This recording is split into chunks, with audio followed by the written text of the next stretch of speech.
Edward, I teach physical sciences. Yeah, in physical science.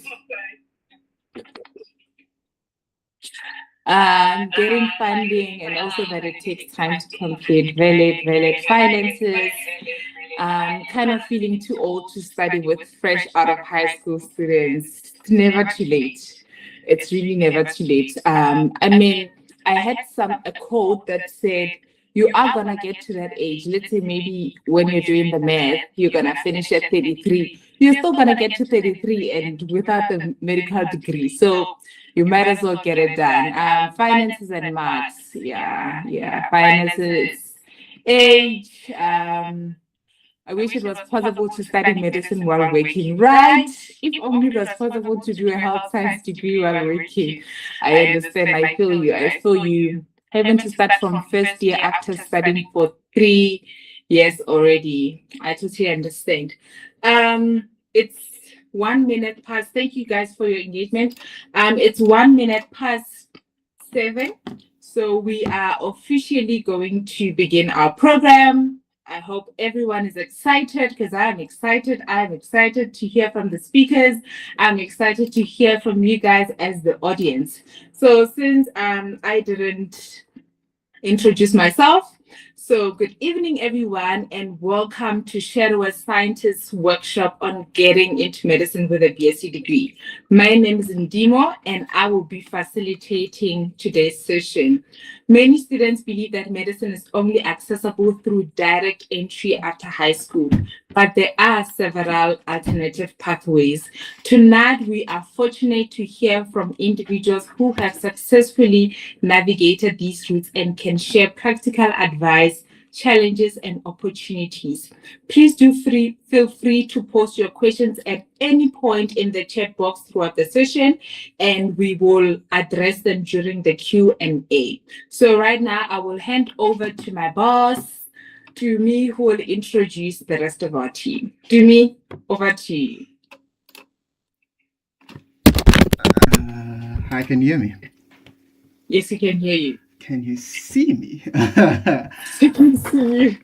Okay. Hope there's no feedback. I'm getting some sort of lag. Okay, that's fine. Right. Welcome everybody. Boss is hey guys. We are peers, please. We don't do this hierarchy thing. Okay. Thank you guys so much for joining. Oh wait, good Jamie, good question. Let me just start the recording. Thank you for reminding me.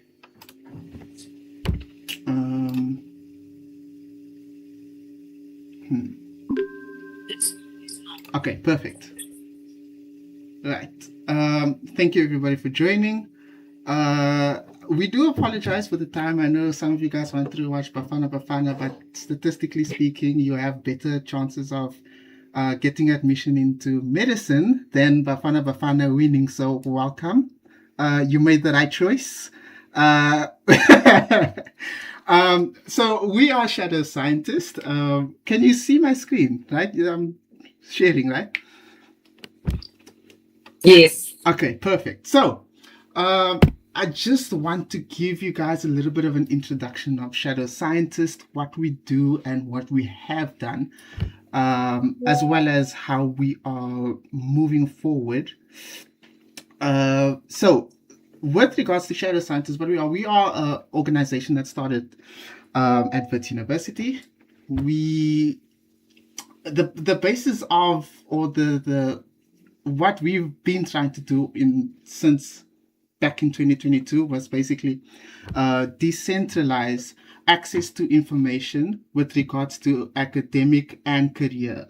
So what we've noticed specifically with science students is that a lot of people, science students as well as medical students, a lot of them get into the field not knowing exactly what they're going to do after their degree or during their degree, or they just know they like science, but they don't know if they want to be in the lab. They don't know about opportunities outside the lab.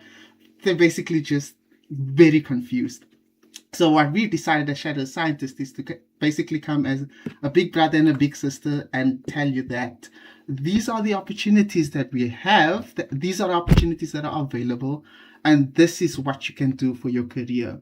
For today, we will be covering how, as a science student, could you use your science background to pivot into medicine? We know that this has been a long time coming. And yeah, so as I've mentioned before, the problem was a lot of students didn't know what they were going to do, how to utilize their degree, how to utilize their knowledge. So the solution that Shadow Scientists has come up with is we've decided to expose students. And one of the ways that we do it is through in-person visits. We also have access to training, or we develop training, in-person training as well. And then also talks like this one that we have right now, both online and in person. And we've been very successful. The team has grown globally. We have both chapters in South Africa, Kenya, Lesotho, with upcoming chapters happening in Nigeria, Tunisia, Sri Lanka, and then where I'm based here in London as well. So Shadow Scientists is growing actually quite fast. And we are very happy that we are able to provide this service to you to the best of our ability. Since 2022, which is when Shadow Scientists started, we've already been able to reach out to about more than 1,500 students with providing the services that we do free of charge. And that is also something that we've noticed is very important. And all of us in the team are volunteering. We don't get money for this, but we do this because we want to help you guys. So for today, oh no, sorry. My slides is mixed up. Okay, but yes, for today, what the objective of today is to, number one, expose you to different admission strategies via programs like the GEMP, what are the requirements, how to position yourself into making a strong applicant, how to now you'd also be able to network with some of the doctors that are presenting today as well. So you actually having someone to ask these important questions is very important, and that's what the objectives for today is, so that you can hear from people that has actually gone through what you are planning to go through and how they've managed to progress over to the other side, so that you will be able to do the same. So without further ado, thank you so much to the student engagement team, which is myself, Penny, Lusanda, our marketing team, as well as Ndimo, that has been able to put this together. It's a long time coming. And yeah, back to you, Ndimo. Thank you so much. Thank you so much, Dumi. I just want to emphasize that as much as this workshop is focused on using your BSc degree into medicine, but it's like the resilience and perseverance stories are for everyone. Whether you're considering going back to matric, or you want to start another degree, or you want to further your studies, this workshop is for you. So before we're gonna start with the session, I just wanna see how you guys are feeling. Please type in the chat box whether you're feeling excited, curious, motivated, nervous. Please just type in the chat box how you're feeling before we proceed with the session. How are you guys feeling? Maybe we could just put a reaction. Motivated and also thankful for this. Nice. Excited to hear from each speaker. Everyone's excited, I can see. That's nice. Okay, thank you so much. So I can see most people are excited. Thank you. We will begin now with our first speaker, Enoch Buana. Enoch Buana is a third-year medical student at the University of Pretoria with a BSc in Biological Sciences from Wits. He is passionate about using his scientific background to bring deep analytic skills and meticulous problem solving to patient care. He believes in showing up for his patients in the best way possible, combining clinical empathy with rigorous logic. Looking ahead, he aspires to become a pediatric cardiologist and dedicate his career to healing the hearts of the future. I quote, medicine has always been my dream, but my BSc in biological sciences became my secret weapon. When Enoch completed his BSc, his initial plan was to enter medicine through the graduate entry medical program. Unfortunately, he was not accepted and was faced with the choice of pursuing an honors degree, which is often recommended to strengthen a graduate entry medical program application, although it does not guarantee admission. He applied for honors but was unsuccessful. However, he had also applied for optometry, for which he got admission. While studying optometry, he began to reflect deeply on his future and even considered letting go of his dream of becoming a doctor. However, during that year, he felt led by God to reapply for medicine. Enoch was obedient enough to follow the conviction and submitted another application and was accepted into medicine at the University of Pretoria. Boo, boo, boo, boo. Enoch, over to you.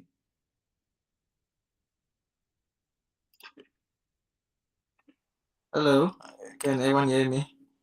Yes, we can hear you. Good evening, everyone. Enoch Bona has Demo has pointed out. Excuse me, I'm a bit feeling under the weather. So my journey from BSc to medicine was not an easy one, but I'm glad that I'm here and grateful to God has Demo has mentioned to the reason why I'm actually where I am. So yeah. Okay. Let me just share my camera. Um, can anyone see me? Yes, we can see you. All right then. Thank you.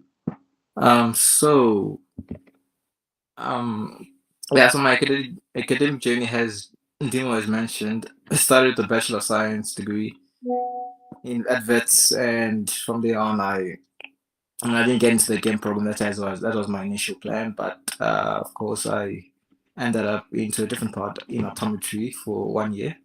That was quite a turning point in my life. Doing my optometry 1 year degree. I mean, I didn't finish, but I'm still grateful for that.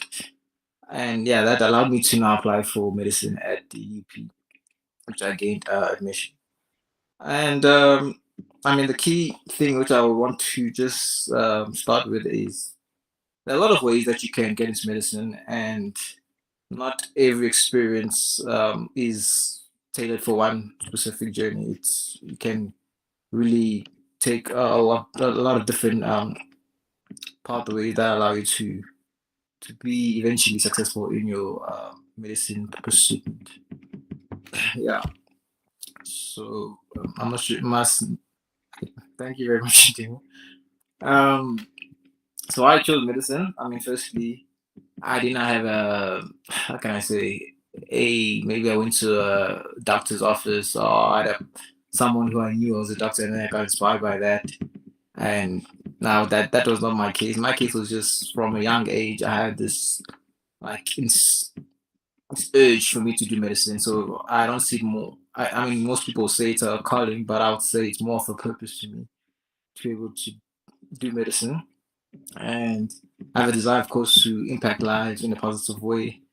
And my interest in understanding the human body and disease is one key that also allows me to explore that um, passionate side that I love for just the human body and how it is and just the way it functions. And of course, it's an opportunity to eventually apply the scientific knowledge I gained from BSc to patient care. So yeah, but you need to have a reason why do you do what you do. Don't just do it because you wanna uh, feel. I mean, for a superficial purpose. Don't do things because it looks cool or it feels cool. There's know your why.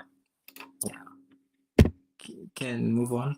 Um, so I mean, my biggest adjustment from BSc to medicine is that if I can just like quickly point out is as on the slides it says BSc and medicine is I mean the BSc is a content heavy degree or course, and while medicine it's volume heavy and dense. By that I mean BSc has concepts that are very complex and challenging to understand, while medicine its concepts are easier to grasp. It's really quick to um, get from A to B, whereas BSc, I mean, it's that a lot of concepts that are complex. And lastly, it's focused on the deep understanding of specific topics. So BSc, I mean, I'm sure you, based on you who guys have done like an undergrad BSc, you have majors, so you had a much more broad understanding of the specific topics that you've taken in your majors. While in medicine, it just requires you learning so much info in a very short amount of time. So yeah. So for instance, you have a physiology degree. Sorry, a physiology module where in BSc it's a whole year thing. So you do physiology for a whole year, but in medicine you do for like 2 months physiology. So it makes you make be on your toes at all times so that you can easily get through everything that you need to do. Can you please move on? Okay, so how my BSc prepared me for medicine is that the skills I gained is very valuable first and foremost. So it's BSc it allows you to have a strong discipline to study. It's scientific thinking that you obtain and problem solving that you acquire as well, and there's ability to analyze and interpret information in such a very meticulous way. So that helps you, especially in medicine, to pinpoint exactly what could be a condition, the reason of why a condition is happening in a particular patient, per se. And then there's experience. I mean, I had experience with assessments and examinations, which allowed me to easily go into medicine without having to panic when there's assessments or exams that we do. So from that knowledge of BSc, it really helps greatly.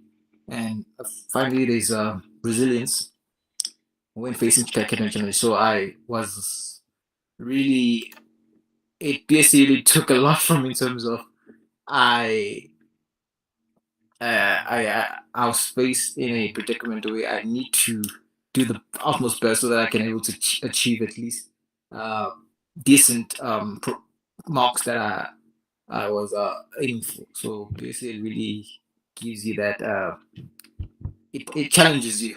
Honestly, that just academic wise, it just challenges you, which I would say is very valuable going to medicine.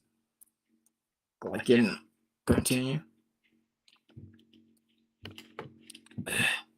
So yeah, academic challenges in medicine is that um, so there's a lot of large volume of content as I shared previously in a short period amount of time that you do, and there's a lot of tests on a like maybe weekly or bi-weekly basis that you do, and examinations that comes as well eventually. Um, Balancing gear with clinical learning is a bit was I mean I would say I did not really have a challenge with that, but if you are like fresh from like high school going to medicine, then it will be a very quite a big challenge to balance that theory with the clinical learning. Maintaining consistent throughout the year is what you need to um, make sure you keep your that consistency, because if you fall behind then try to catch up, I mean it's not as impossible, but it's like almost impossible.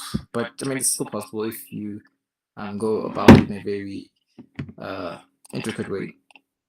And trying to retain information for long periods of time is what also kind of is a challenge that you need to overcome in medicine.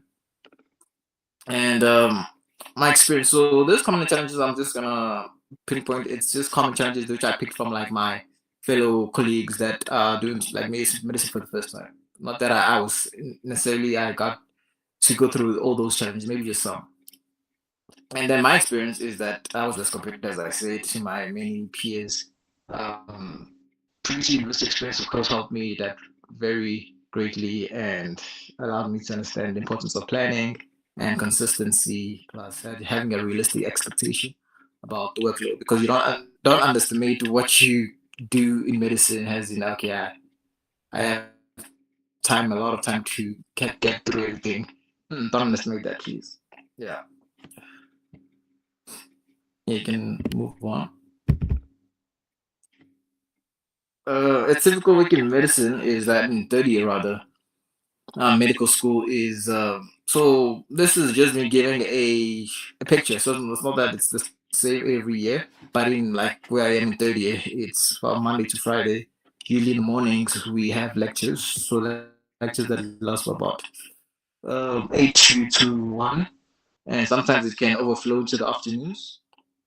And there's also practical sessions where we learn about different skills from like let's say manual defibrillation, ECG, doing a suturing. So those are skills sessions that school sessions that we have like in small groups in like let's say every 2, 3, or even every like month type of like that type of schedule. So yeah, so we have that like so maybe when we have like practical session in the morning, in during the morning, we won't have a lecture during the day, but maybe in the afternoon there will be a lecture. So it's same applies to afternoons, and eventually in the afternoons it's independent studying where you can go on and we consolidate your what you've taken from the lecture during the day. But of course, have a timetable where you can do your like the work and then have like leisure time as well. So don't just go at home and then you still like into the books, into like now let's have a balance where you can still have leisure time and still have your like mind relaxed doing other things if you gym or if you like maybe go to other extracurricular activities. And during the weekends, of course, I do consolidate my weekly content, which we did throughout the week. Catch up on areas that I felt like I need more focus on and improvement. And resting, which is a very key big thing. I know they say you don't really have time to rest in medicine, but try to at least incorporate into that into your daily schedule so that you can approach the work that you do in a clear mindset. Yeah. Yeah, I can continue. So time management strategies which I use is I review my lecture on a daily basis. Lecture material on a daily basis. I break large topics into smaller chunks because you don't think you're gonna take like a huge elephant and then eat it at once. Try to eat it in bits. And you prioritize your concepts that are very important. Make sure you spend more time on that, and those that are less not really of importance, just you can first brush through it. And but the big important topics are the ones that you need to make sure um, you spend time on. The slide is gone. Okay, thank you very much. Yeah, so you use a study schedule. That's a very key thing. If you are those who use maybe like who write like notes and who keeps a like maybe a diary of some sort, make sure you use that to the T and you stick to that schedule that you have set for yourself. Yeah, my yeah. So eventually, yeah. So that's like time management that you can make use of. Study methods which I do recommend is, I mean, this is not something. This is just a generalized like methods which I see most medical students would use. Not that I initially would use it for myself. I mean, I still like would kind of incorporate some, but not everything. From active recall. So active recall is you testing yourself by doing like quizzes, flashcards. If you do incidents of active recall, so make sure you always keep checking yourself. That is very key. Doing spatial repetition. So don't just study one thing today and then you forget about it. Make sure you keep on coming back to it and repeating that section. Practice questions, as I said, for active recall. Practice. It's very, very important because it allows you to understand the work better than just attending lectures and studying like with no kind of direction. Teaching others, it's very, very big, especially in when you do have this extensive amount of work that you have to focus on, where you're like you think that you understand the work, even though the lectures teaches you, and then you think you know it, but you don't really. When you go back home, and then you're lost. So teaching one another, like having study groups, it's very key to help someone someone helps you understand from a lens that you both can understand, like in a layman's terms type of a thing. So make sure you always are together with people where you can study together, or you can share tips of how they approach the work and how they understand it. So yeah, and eventually do integrated learning as well. Yeah. So you can. What I enjoy most about my medicine is that learning about the human body. As I've said, is something that I'm fascinated by. Understanding how diseases develop and how they progress. Clinical exposure. Like clinical exposure is the very thing which I actually love, because when we do go to like how can I say, wards, perhaps we allowed to now apply what we took from theory into practice. So having that patient interaction, it's really rewarding. Applying, of course, knowledge to real life situations, what we have gained, and not just seeing things from a book perspective, but from a real life patient perspective. And continuous personal and professional growth is what I also enjoy most. And lastly, the opportunity to make a difference in people's lives. That's really important to me as well. Advice I would say for aspiring medical students is be here for the right reasons. Don't think that you are here because you want to have a certain status, you want to earn money, or something like anything superficial. So be here for the right reasons, because there are people that would want to be in your position eventually if you do get it, and they would like do anything to try and be that position. So be here for the right reasons. Don't try to take this as this is just another like not so big thing. Be prepared to work consistently. That's a very big thing. Make sure you're always consistent in what you do. Don't compare your journey to others. Like comparison is a thief of happiness. So make sure you focus on your lane, on your journey, because you'll be happy if you are not always comparing yourself to another person. Yeah, and learn from your setbacks. If you fall, get back and continue going forward. If you can do it brave, do it scared, but still do it anyway. And yeah, you eventually have contentment and stay focused on your long-term goal. So always remind yourself, why am I here? Why did I choose this path? And that's something that should always be like at the back of your mind. And if I can leave you with one thing of all that I've said here is, if you don't give up when you fail, you ultimately succeed. Thank you very much.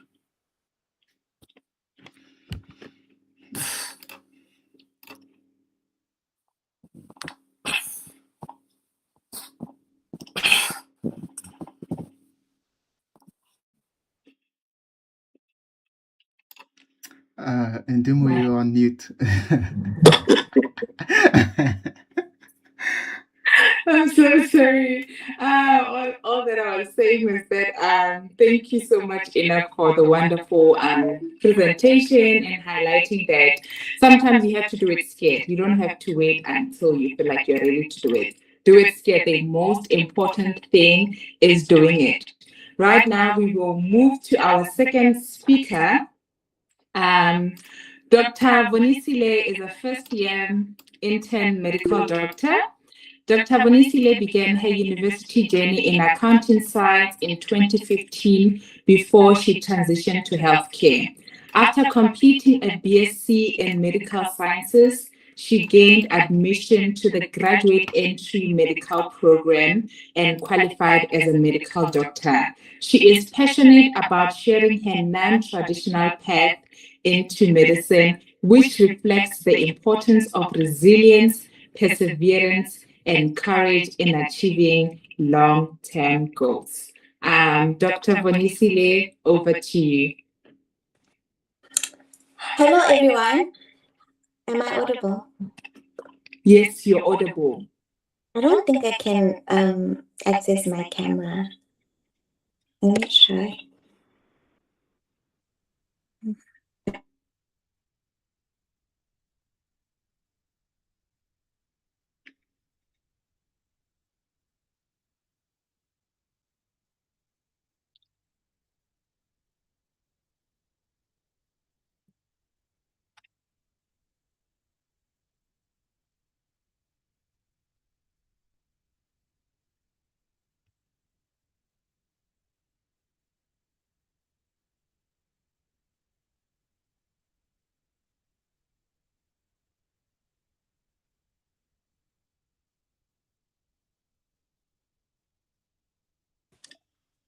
Am I audible? Yes, you're audible. And can you see me? Yes, we can see. Thank you. Okay, thank you. So my name is Dr. Bonisile Baloi. I am currently a first-year medical intern. And today I'm going to be sharing my unconventional journey into medicine. Please bear with me, it's a bit of a long story, but I'll try to fit it into 15 minutes. Okay. Yes. So can we move on to the next slide? Okay, as I mentioned, I am currently a first-year medical intern. I'm class of 2025 at Wits University, and I'm currently completing my internship at the Petersburg Mankweng Complex. So, my qualifications are a BCom degree at Wits University. I also did a BSc in medical sciences at the University of Limpopo. Then I went back to do the GEM program at Wits University. So my interests are in pediatrics and anesthesia, but I'm still currently a first-year medical intern, so still exploring my interests. So maybe surgery even, but we'll see. So I'm gonna start talking about my journey into medicine. So I would say that my journey into medicine started in grade 9 when we were supposed to choose our subjects. So when I was supposed to choose my subjects, I was in boarding school. So I got the letter. I was like, I'm choosing accounting, definitely choosing accounting because I heard that CAs make a lot of money. So I took the slip home. It was hostel weekend, and I gave it to my dad. I was like, this is what I'm choosing. Oh, sorry. I see there's a problem with the slides. Is it fine? Can I continue? Sorry, can everyone see the slides? Yeah, I think it's just label, maybe. I don't know. Okay, thanks. Can you please just try and refresh? Maybe it's on your side. Dr. Bonisile, I think we can continue. Thank you. Okay, that's perfect. So as I was saying, when choosing subjects, I wanted to choose accounting subjects. So I took it home to my dad, the slip, and I was like, this is what I want to do. My dad was like, you're still young. Why don't you give yourself a chance and like explore what you want to do? Because initially I knew from a very young age that I wanted to do medicine. At some point it was nursing. It was mostly healthcare. But then because I heard someone say that CAs make a lot of money, I was like, yes, that's what I'm doing. But then he's like, no, give yourself space. Do like a combination. So I chose accounting, I chose physical sciences, and I also chose life sciences. I also did IT, but I dropped it somewhere along the way. So then, fine, I continued, come matric. I applied with my grade 11 marks. My grade 11 marks were pretty good. I think most of my subjects I had achieved 80%. I can't even remember my grade 11 marks. And then I applied. I was like, this is simple. I'm going to apply for both medicine and accounting. But I think somewhere there was like an influence, a strong influence that you actually need to do medicine and not accounting. So eventually my first choice was medicine and my second choice was accounting. And then there were other options. I think occupational therapy as well was there. And then there was BSc in mathematical sciences as well. It was one of my options. So I applied. At the time, reality hadn't hit. I was still young. I had never been rejected in my life. I was doing fairly well in school. Thought, this is simple. I'm going to get in. I never thought of the idea of rejection, like ever. So the first one came through. I was like, I'm a delightful person. Why would someone reject me?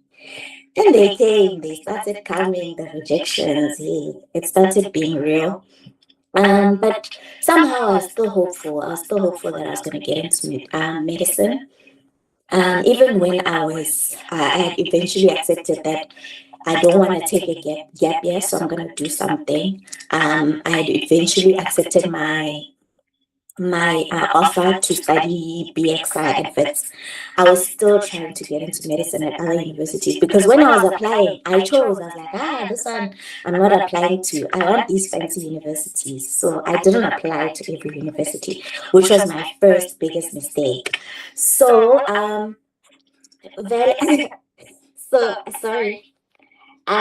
applied at, I think, UCT, UFA, Stellenbosch, those fancy universities. I was like, But then when things started getting hectic in January of 2015, when I could see, I'm not getting in here, I tried to go like physically to the other universities to see if I could still explore my options, like in medicine, if they could still take me, but I was unsuccessful. I continued in accounting sciences first year. To be honest, I didn't even know what accounting sciences was. I thought I was doing a BCom, but somehow we were going to be CAs because, you go into people's rooms and people's rooms on posters are written their names and surnames, CASA. I couldn't even relate because I was like, it doesn't sit well with my name, CASA. I guess it's fine, I'll continue. But around March, I started again applying for medicine, and this time I was wiser, but not too wise because I still applied to the universities I wanted. I didn't apply to everything. I applied again, I tried, I was still unsuccessful. And now it was first year, things were still easy academically, but I still wasn't I was feeling very out of place in accounting sciences. Felt like this is not where I want to be. I really want to do medicine. But I think eventually I started accepting that, okay, I'm here, might as well just finish. Second year was 2016. I tried again applying to medicine, and this time because now I'm progressing in my second degree, in the degree that I was doing, I'm no longer using my matric marks. Oh, sorry, forgot to mention. I want to share the marks that I got just so they can be helpful to other people as well. So I said that in grade 11, my marks were mostly 80s. In grade 12, I dropped. I got mostly 70s. So my chances of acceptance at that point were lower. And now, this is the degree I don't want to do. I'm in accounting. I'm not performing as well. It's university. It gets more difficult. So my marks dropped even further. So my chances went down. But I was still a very hopeful person, Shane. I applied again in 2016 in my second year. I think that was the first time I heard about the GEM program because around the time, there wasn't a lot of YouTube videos explaining about the GEM program.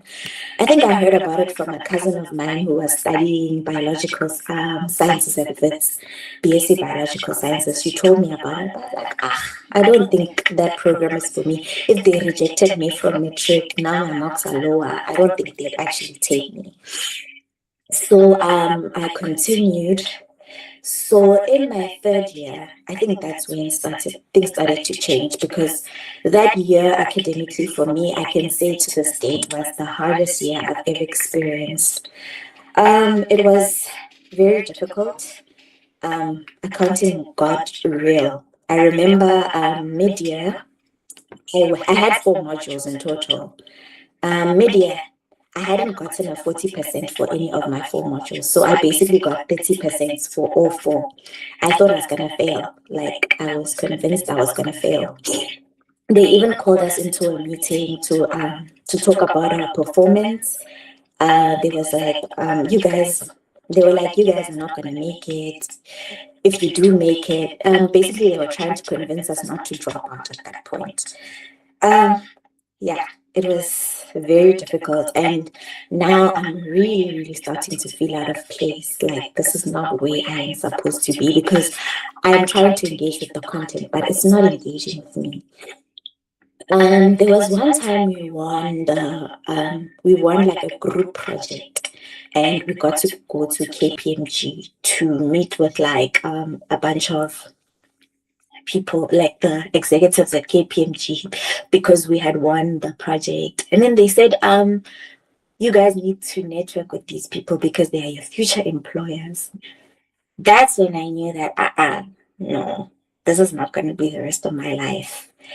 I don't want to engage with these people. This is not where I want to be. But then I didn't have a plan. So I just continued, and I forced myself to actually just try to fix my life in terms of this academic situation that I am in.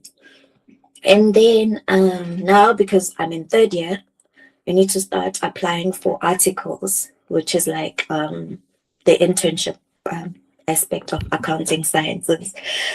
So you can further your studies and then while working, and then qualify as a CA eventually.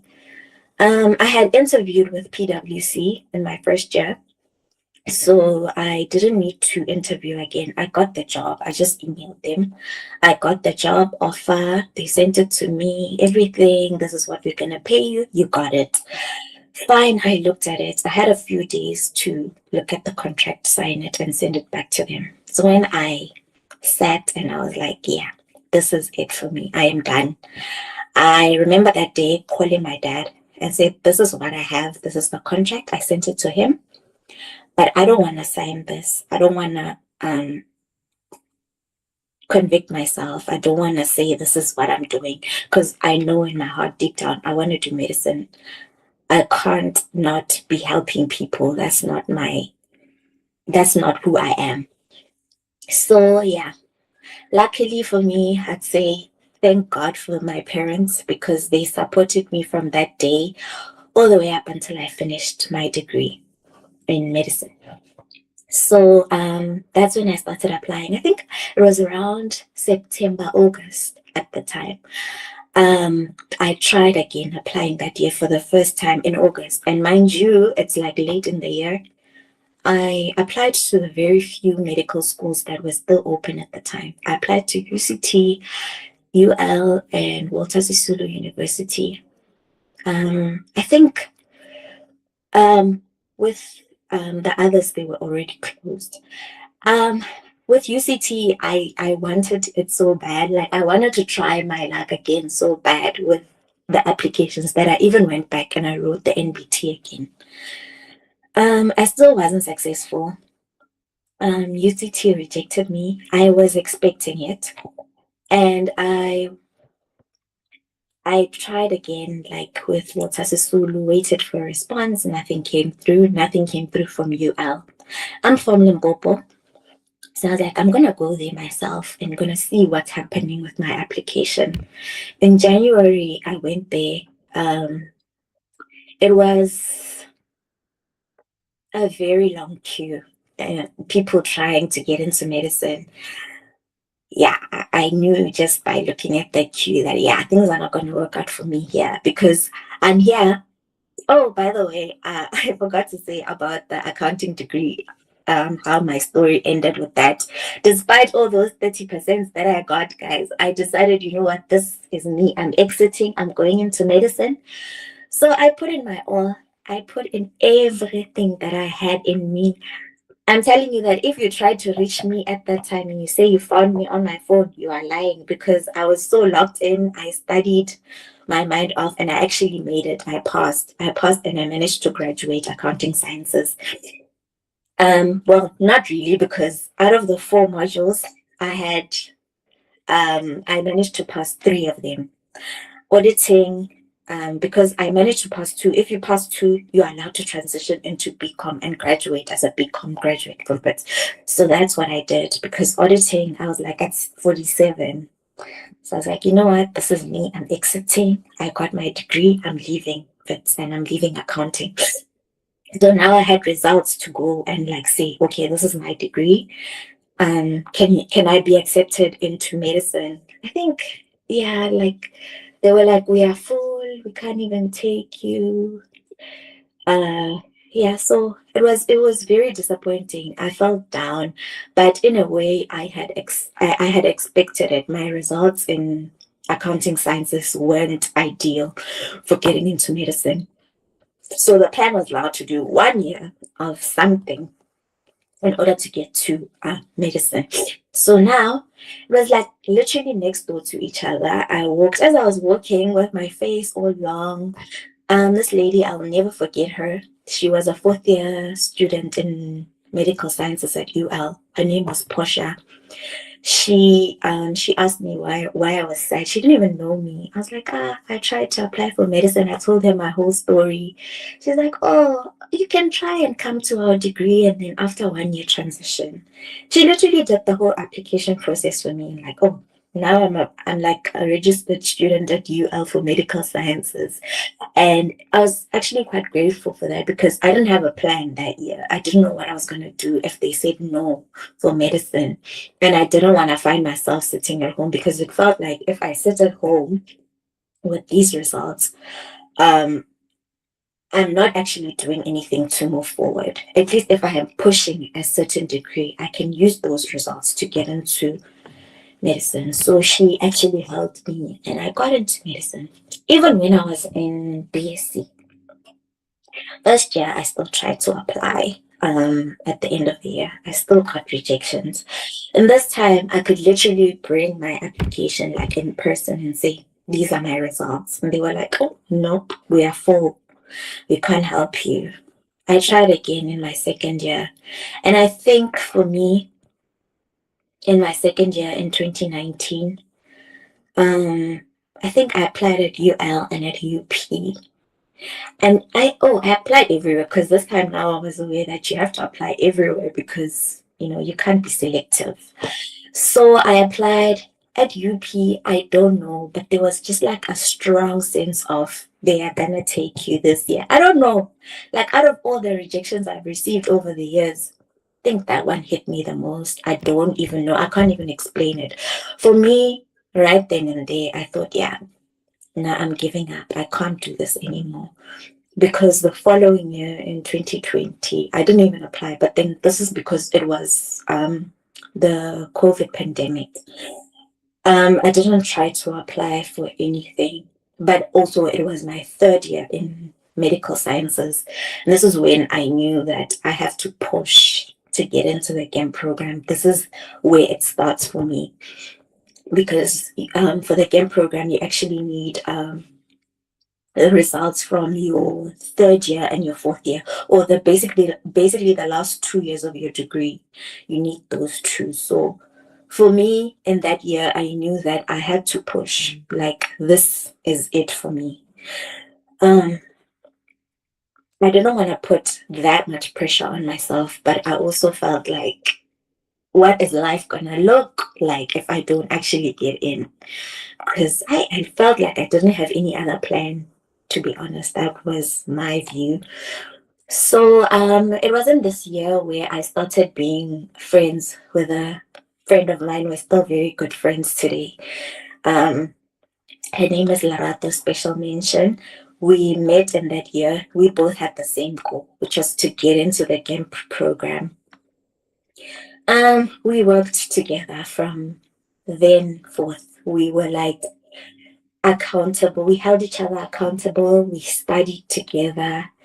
When 2021 hit, which was the year for us to actually start applying for the GEM program and all the other universities, yeah, we pushed. We held each other We studied together, we applied together, we reminded each other. And also there was a WhatsApp channel of like special individuals, wonderful people who created a Telegram group to help people. They helped us study for the WEPT, which is the entrance test. They sent material. I see a question there. They said we'll answer questions after. I'll explain everything, I promise. So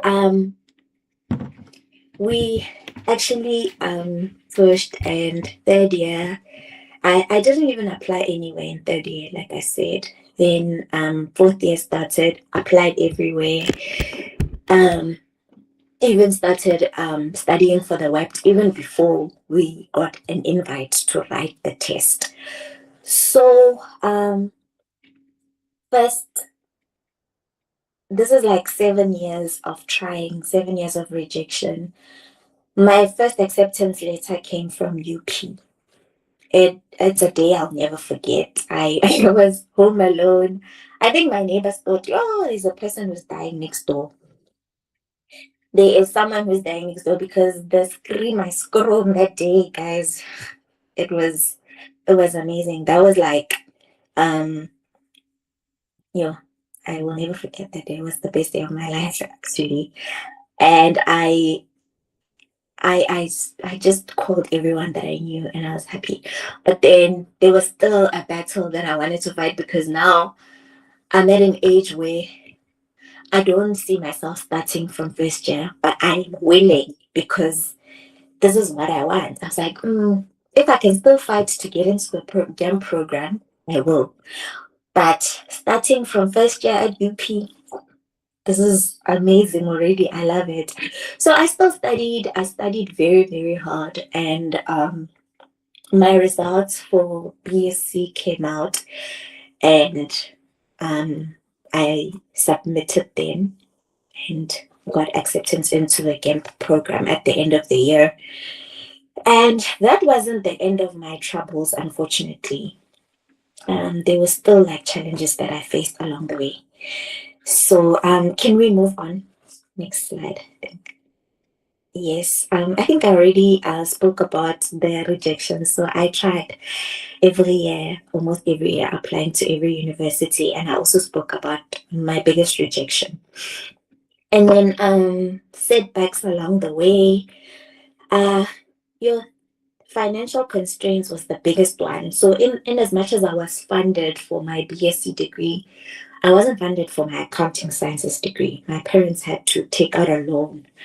The loan, they paid back, luckily. Like I said, I'm very grateful for my parents. They carried me throughout this entire 7 years.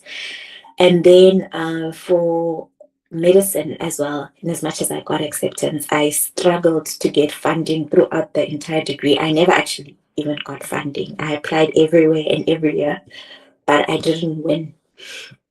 There was a lot of depression. There's a lot of depression that comes with rejection. I mean, it's not normal. Like, I know now, looking back, that getting a rejection letter every now and again for 7 years straight is not like something that you see every day. But I mean, people go through that. But it took a really big toll on me. It took a lot on my emotional health. I even started seeing a psychologist at some point, but now I've been discharged and I'm doing better.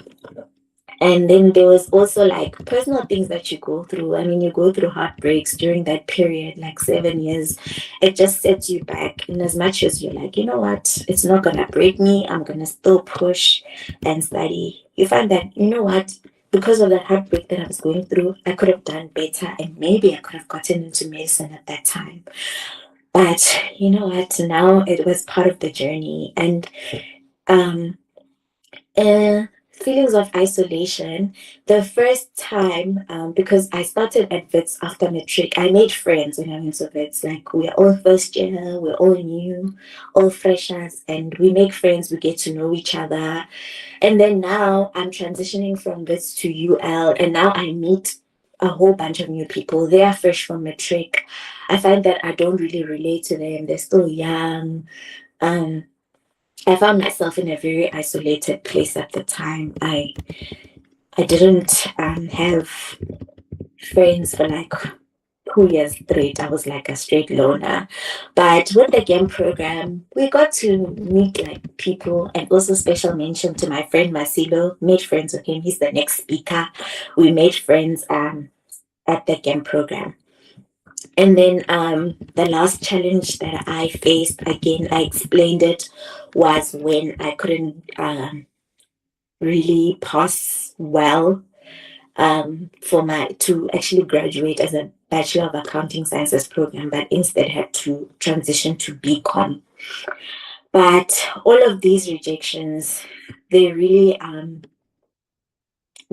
all work together to put me. I don't regret anything, is basically what I'm saying. Like, in as much as it hurt at the time, like, it was all very necessary. Can you please move on?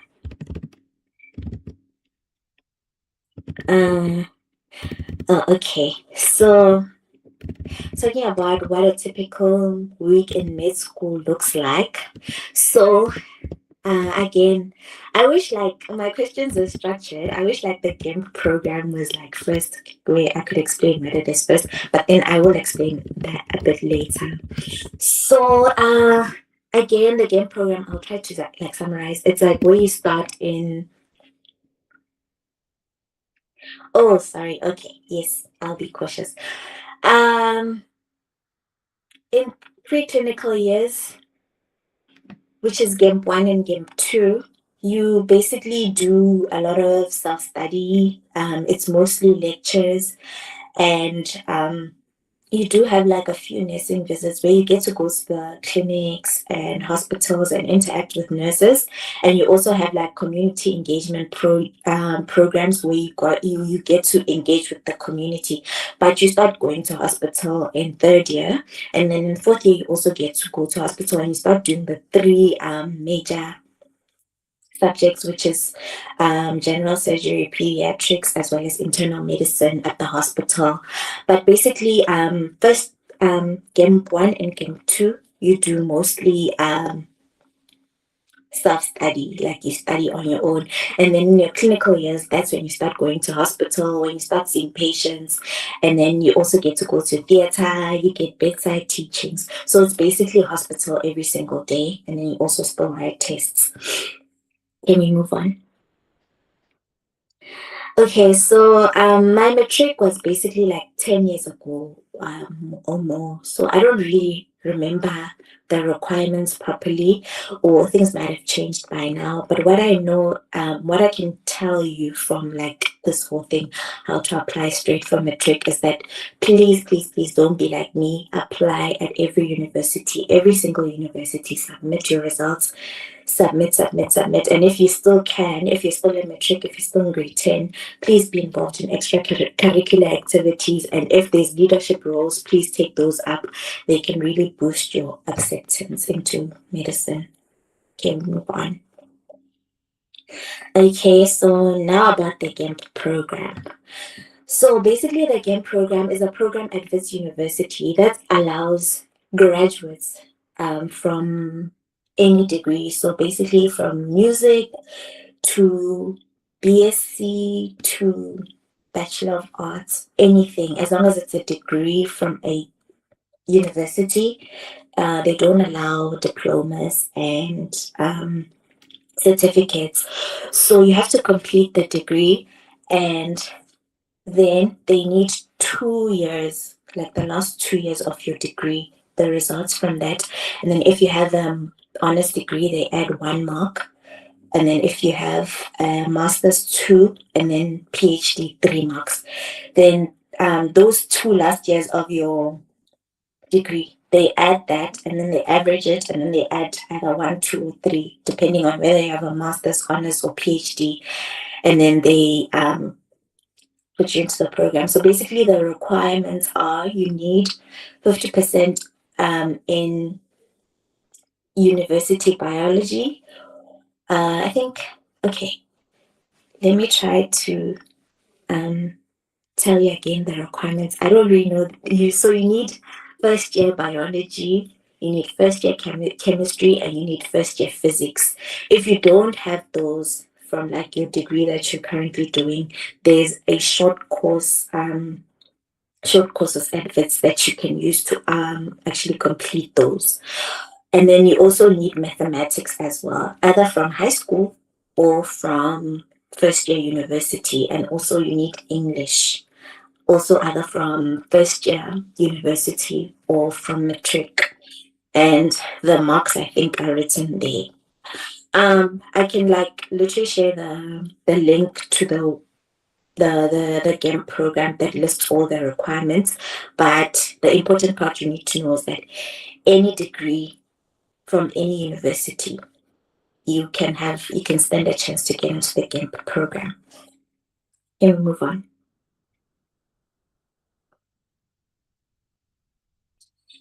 So basically, I tried to write as much as possible on the slide, but to be honest, for me, the difference between medicine and BSc for me personally was the fact that I was finally living in my answered prayer.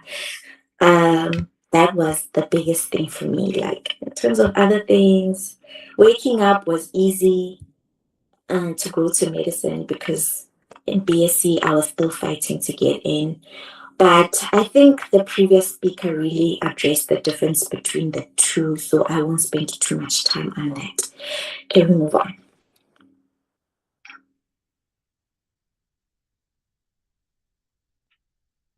Okay, so I did speak a little bit about the funding.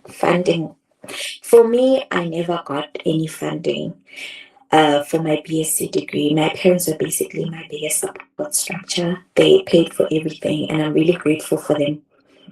So, but I did apply for bursaries, and I will share the bursaries that I applied for in the Q&A document that Ndimo said she'll send. And then basically my advice, when you're trying, guys, there's going to be moments where you are going to want to quit.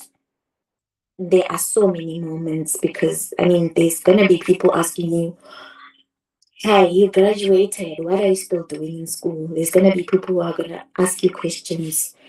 Don't quit. There's going to be times where you're going to doubt yourself. Do not quit. Keep trying. It's doable. I know it's doable. I am here.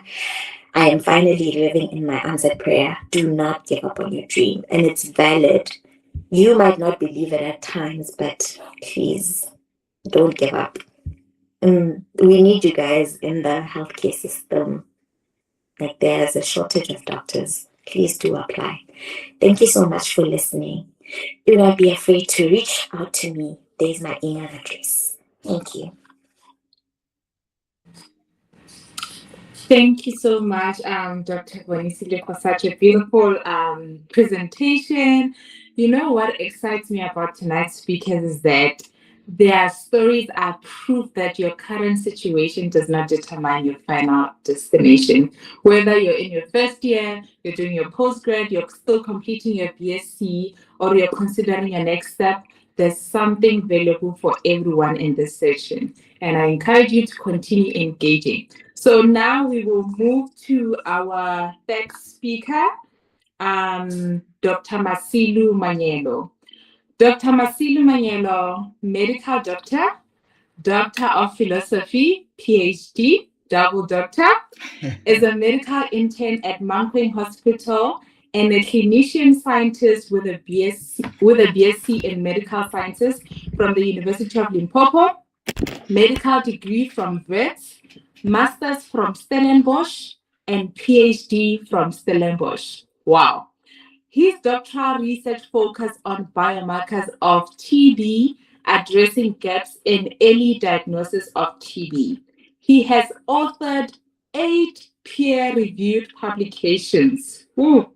Dr. Masilu is passionate about finding a point where the two patients meet. Wow. Dr. Masilu, I hope you're ready, because we are ready for you. Thank you.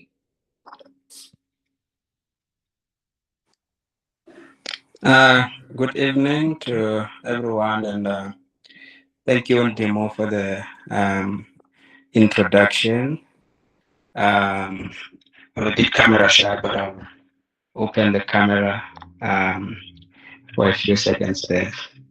So, yes, as Ndimo has mentioned, my name is Masilu Manielo, and I'd like to thank the opportunity to share my journey with you. And also, I would like to thank the Shadow Scientist Organization for this opportunity to speak in this platform. So I'm currently a medical doctor doing my internship at Polokwane Mankweng Complex. So Dr. Valoi is my former classmate at VETS and a friend, and then we are also now interns together here at Mankweng Polokwane Complex.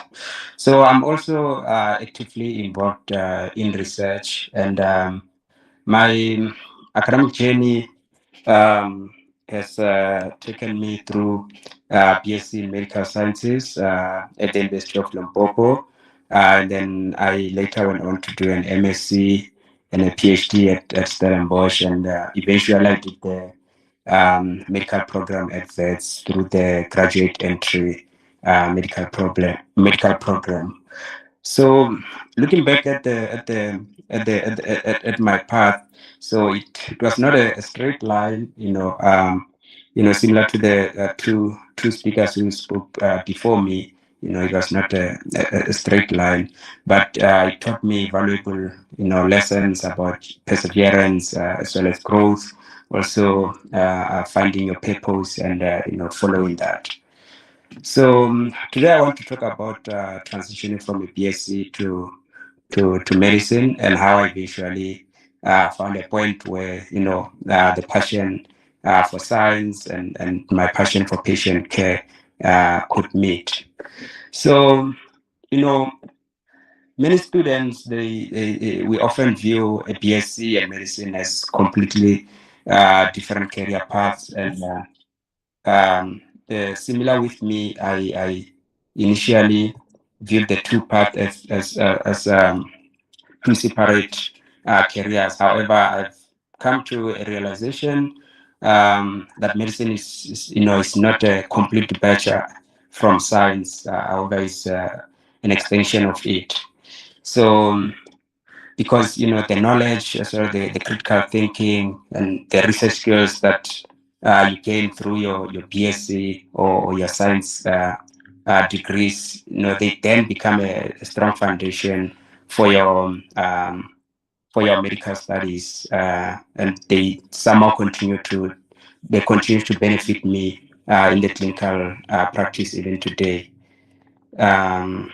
So onto the second slide, which highlight my journey into medicine. So my first attempt was to get into an undergrad medicine in 2012. So first I want to highlight that I wasn't always someone who thought I could achieve all these qualifications that I've already highlighted. When I was in grade 12, as you probably have seen in the first slide there, that I'm from Bochum in Limpopo, from one of the small villages there.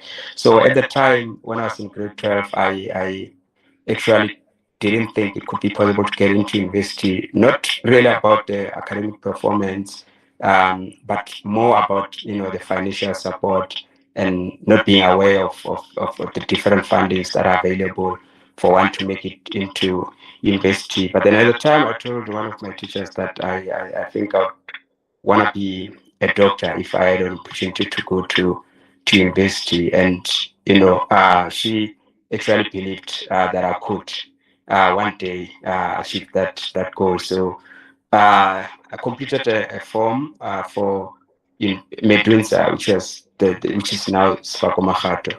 So, and then I gave the form to her, and for some reason I received a message that my application has been submitted. I yeah, I owe her a lot for that. And unfortunately, came January, all I have is a message of acknowledgement that I've applied to Medunsa, but I don't have I've not been accepted.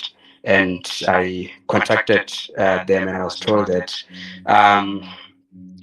it don't know how to say it on this platform, because she actually said it in Spanish. She basically said she couldn't believe that I'm calling all the way from Limpopo, wanting to follow up on my application, because they have, a long queue of students who probably have much better grades than me, but they are here in person. And she told me, if I'm really serious, I need to get to Medunsa in person, because there's no way, I was going to get an acceptance. So basically, I need to come and fight for my acceptance. But at the time, I wasn't courageous enough to go to Medunsa. I somehow felt like, what if when I get there things don't go well?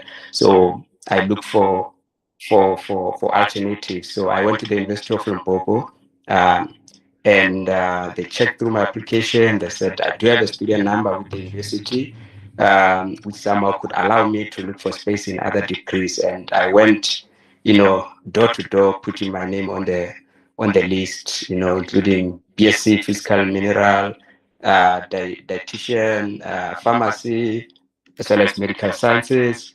And then I got a call back to register for medical sciences, which at the time I didn't know much about. The only thing I knew at the time is that it could give me an opportunity to research, about diseases, and even possibly find cures for certain diseases. That's the only thing I knew at the time. And as someone who's excited, who was always excited about learning about the human body, just like the first speaker has highlighted, I was then like, this is the degree that I could do compared to other degrees where I had enlisted my name, because I thought, this is the degree where I learn about the human body and the diseases. I felt like there's a bit of alignment there with medicine, that even though I cannot contribute at a bedside, but I do have this opportunity to contribute in the lab. So I carried on with the BSc from 2013 to 2016. In final year, which was in 2016, that's where I actually became aware of the GAME program. And yes, I have to be honest, at the time, the program to us was known as one of the most notorious, program, because the exam, which was the entry exam, was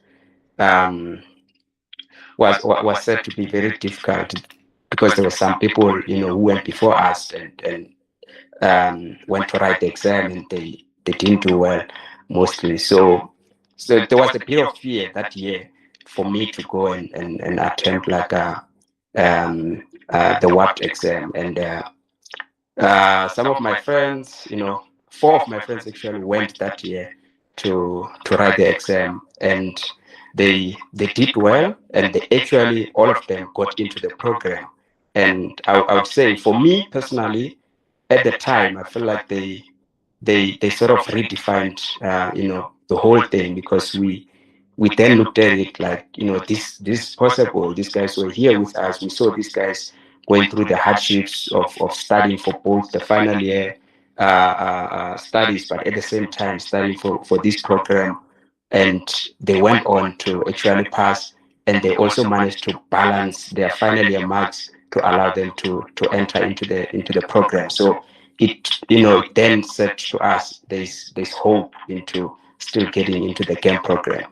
But nonetheless, I then, after the PSC, saw an opportunity to go and continue with research, because that was also my passion. I was more passionate about immunology, so I went looking for an institution where I could be able to continue to do research in immunology, and that's when I got accepted to Stellenbosch University, and I started my master's there in molecular biology, focusing specifically on immunology and TB.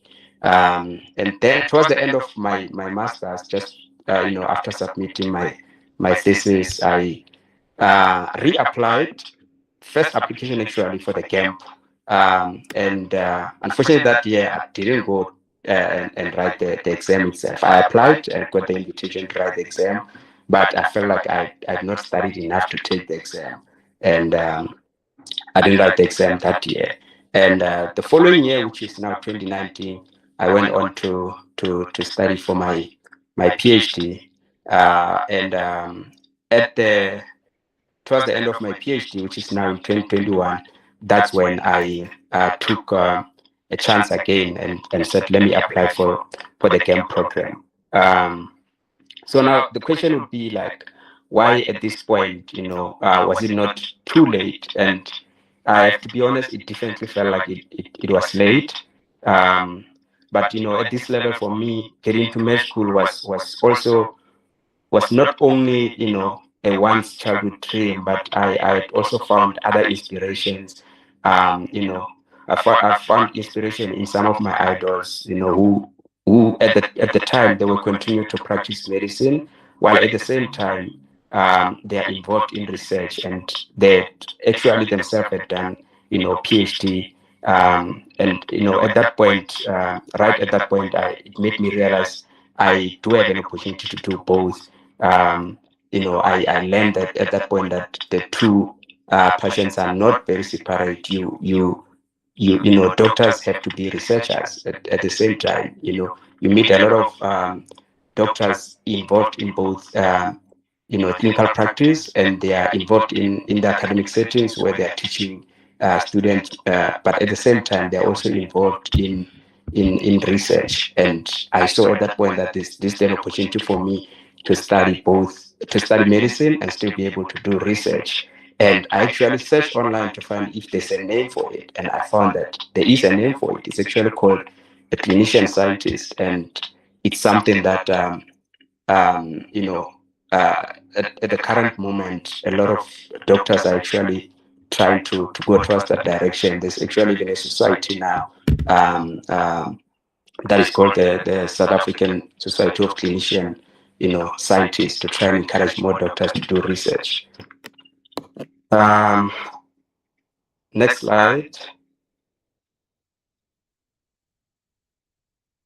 So now coming back to the biggest adjustment, similar to the previous speakers, getting into medical school, the one thing was that there's long study hours, there's high volume of information, and I was coming from the background where I'm now used to reading articles that are more directed to the kind of research that I do, or more directed to the field in which I'm researching. I'm not studying specifically for exams. And now all of a sudden I need to, sit down, study for hours, high volume of information. And I'm now studying towards exams, not only to get an understanding about this, certain one topic that I've been involved in the previous 5 years. And the other thing that the previous speaker mentioned was also that in my first degree, I was used to doing semester modules. You're doing pathology for a semester, and now all of a sudden you have to do pathology in one block, which is 6 weeks. So that was like one of the challenges. And the second challenge was, the time management, because you now have clinical activities, but you also have the theory component. So now you need to balance having time to study for your exams, whereas you actually spend almost the whole day in a clinical setting, but you still somehow have to have time to study for your exams. And then the other one is communication.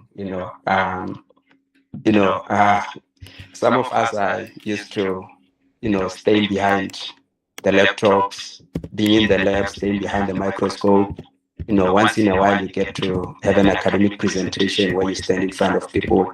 But now this is like a different setting now. You have to stand in front of people almost every day. You have to be in the ward rounds and present to your consultant about your patient. You have to speak to patients every day.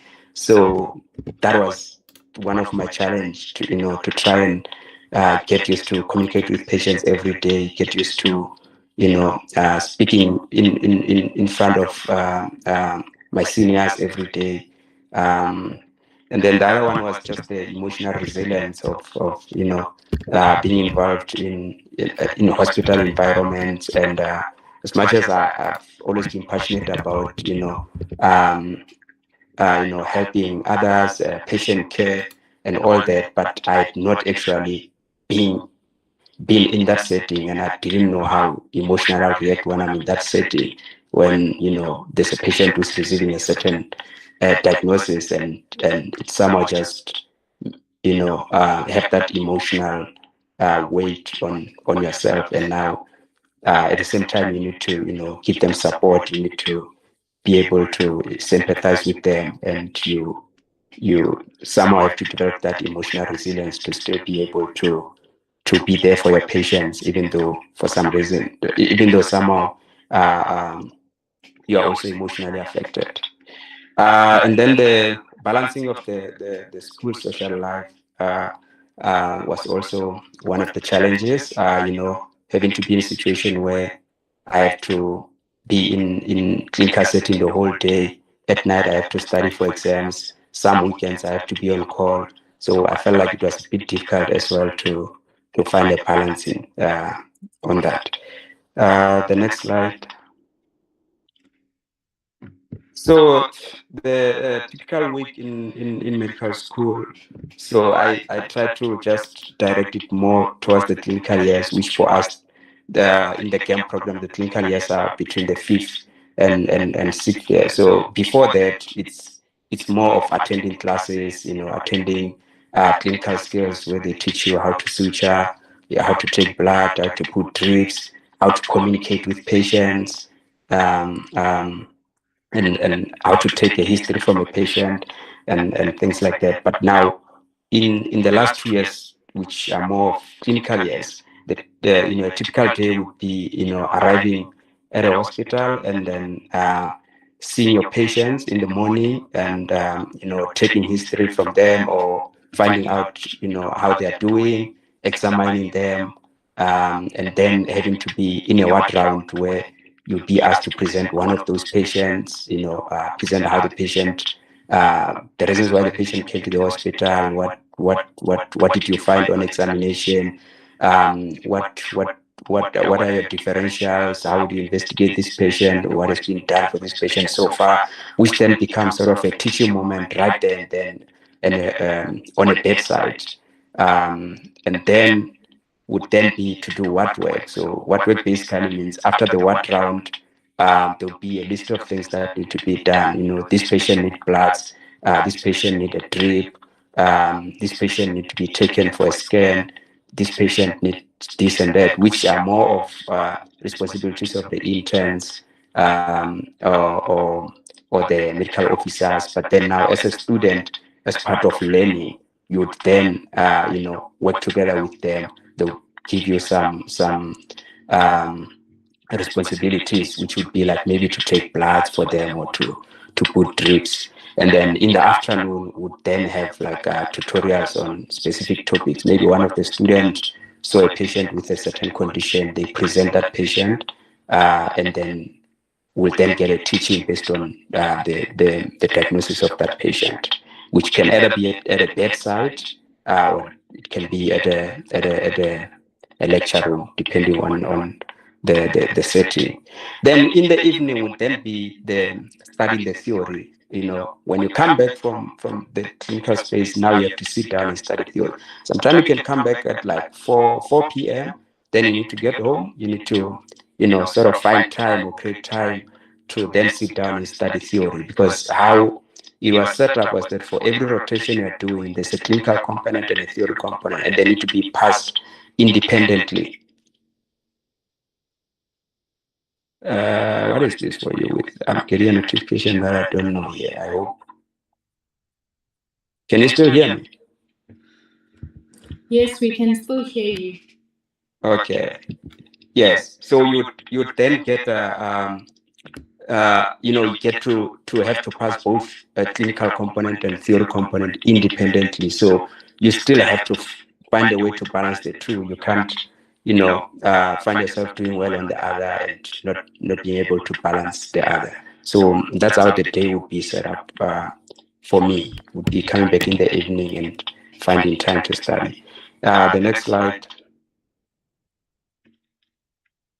So in terms of finding the balance for me was to try and find, a better study method, which I think some of them, the first speaker, highlighted them very well. And, just depended block to block for me. Some of the blocks I find myself using the active recall, especially for the OSCEs, which are more like oral exams where, you get asked a question and you have to respond right there and there really fast. So you need to then be someone who practice how to actively recall.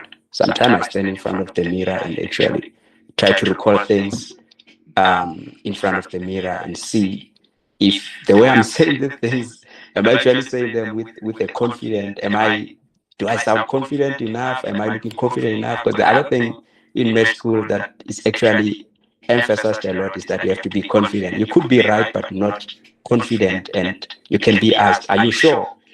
And you start shaking and they're like, okay, doesn't seem like you know what you're talking about. Even though you actually knew the answer, but you didn't sound sure. You have to be sure all the time. You have to show that you have the confidence. Then the other method would be, using the flashcards, practicing past papers so that you have an idea of how do they set the exams, what questions are more likely to be said. Those are some of the things. And watching videos, YouTube videos, Osmosis and NinjaNets and Medicosis Perfectionalis. Those are some of the things that I would do because they somehow, explain the concept better. Sometimes you read the book, you didn't get the concept, and the video explained it a bit better. Then also I had to learn, time management. As I said, during the day I'm at clinical space. At night, I have to find a way to study, and I still need to be able to rest because tomorrow at 6:30 the bus is leaving, and I need to catch the bus to the hospital. So I needed to find a way to, to have a better time management. Then the other thing that helped was to have a study team. Especially in the first 2 years before we went into the clinical space, we had a study team, which Dr. Baloyi was also in that study team. It helped because, we were doing papers together. Some of colleagues, you would explain things in a better way that, would make you understand much better than when you were studying by yourself. And the other important thing is to create time, for friends and family, pick that call, call your family members, speak to them. I really felt like it was also helpful, be able to engage with some of our friends on weekend, either friends that are in medical school or even the ones who are not in medical school. Most of my friends in medical school, when we were together, it was more studying. So I always try to, on weekends, to find the ones that are not in medical school so that I can, clear my head a bit. So next slide.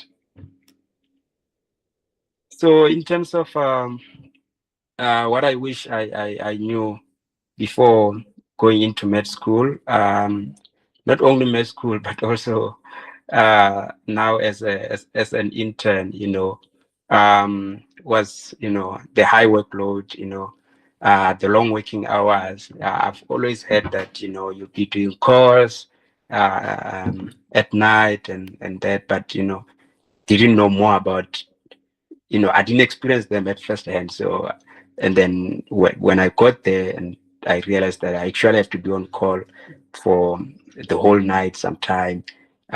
So that's something that I would say I wish I knew before I came into med school, but I not that it was going to change anything. I would still come into medicine even if I knew, but maybe, I don't know, would have prepared me a bit better. And also that in med school, there's a constant need to keep learning. Learning never stops. It's like you need to keep on growing. You can never say you know enough. You constantly need to keep on growing, keep on learning. You're constantly being challenged to study more. And the emotional impact, which I had already explained. And the other part was the funding challenges. Coming into med school, when I got that acceptance, I was excited about coming into med school. Nothing mattered at that point. I didn't think much about how I'm gonna fund my studies at that point. What matters is that I finally have the application. I'm going. And then in December, when I was at home, now I started thinking about the funding, and I started panicking a bit that, okay, I am going, but like, what's the plan in terms of how am I going to fund my studies? I think at the time I knew that I had enough to pay for my registration and at least half of the tuition, but now or the residence. But now I have to think, what then happens? What's next? And I still told myself that I'll find a way. I am going. This is my chance. This is finally my time. This is finally me getting an opportunity to pursue my dream. And I think this is, this is God saying this is the right time. So I have to go. I'm sure there'll be a way.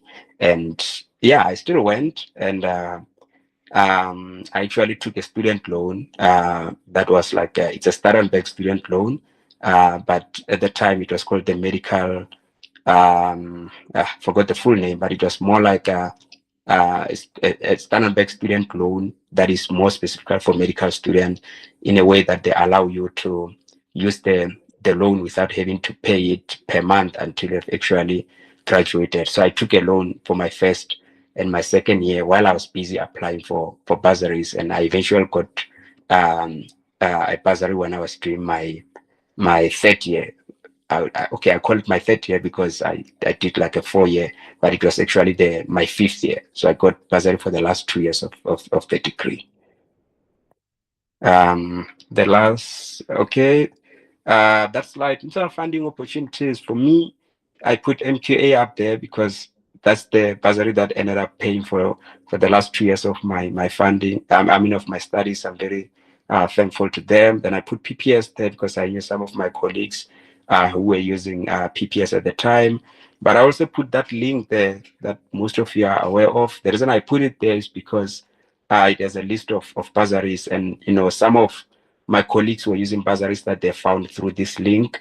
That some of them I had no idea about. You just meet someone that, oh, how is funding your studies? And then you hear that, oh, I have this funding and this funding. This is the allowance. You're like, what?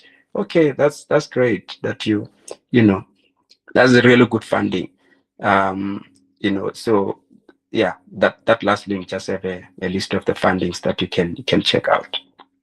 And then the final advice for me, is for those of you who are considering to study medicine after BSc, either applying through the camp or the first year into MBBCHB. Especially for the camp, I would highlight that it's highly competitive, or is becoming even more highly competitive, because there's a lot of people who are applying, a lot of people who are taking the test. So my advice is to prepare well, and to start preparing on time for the WAPT, and at the same time try to not compromise your final year marks, because especially the last 2 years, because they still look at those grades when they do the selections. And for those who are doing MSc, it actually add an extra point. I think 2 points or so, I'm not sure, but it adds extra points when you have an MSc. Also, when you have a PhD, you get those extra points on top of like the score that they would have given you. And I'd also, like to encourage that to not give up after one unsuccessful attempt, but to continue being persistent with application if this is really something that you want, because our journeys are not the same. Some of us had to take the longer road, do PhD before medicine, and then you then get into medicine and realize people actually do medicine before PhD. You actually did things the other way around, but that's your journey, that's your story. That's just how it had to unfold for you. And then lastly, I would like you, especially those who have interest in research, to not think of medicine BSc to medicine as a switch, but rather as a continuation in your career path. Because if you have a research background and you go into medicine, whichever specialty that you specialize in actually still has research in it. So whatever skills that you learned during your research career are still important in any field that you ended up specializing in. For example, at the moment, I don't know. I'm not yet sure which field am I going to specialize in, because I'm still exploring them as an intern.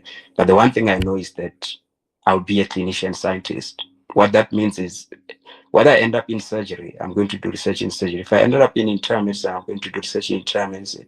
If I ended up in pediatrics, I'll do research in pediatrics. So for that reason, that's why I think for me, it was more of a continuation in my path. It was more of me finding, that point where my two passions actually finally meet. Thank you very much.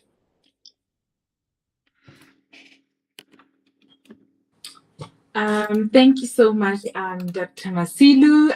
Thank you so much to all our speakers. As we've heard, there isn't a single route to success. There's so many different routes. You create your own story. So right now we will take questions from our speakers. Each speaker will be allocated 10 minutes to answer the questions from the floor. And may I kindly request that the questions that we ask, may they be direct to the journey of the speaker. And then after that, we will have general questions where you like your general questions. So now we will take questions that are direct to the speakers. And then after we will have general questions. So Enoch, over to you. If you guys have any questions for Enoch, I did see some people were typing in the chat box while he was presenting. So yeah, now is the time.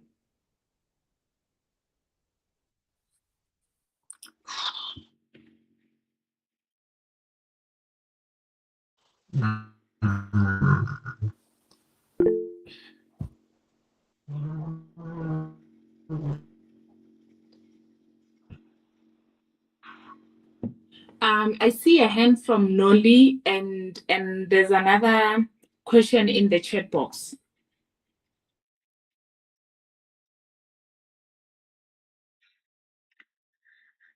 Okay, so I see Lewis asking, did I use my optometry degree when applying for medicine? I used my BSc. No, I used my optometry degree. That's what allowed me to go into medicine.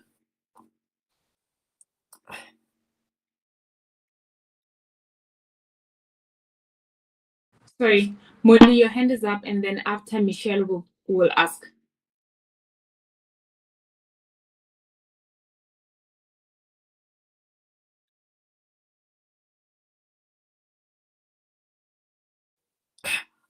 Sorry, just to clarify, the optometry degree I did was just for 1 year. So I just did the first year optometry. I didn't complete the entire degree.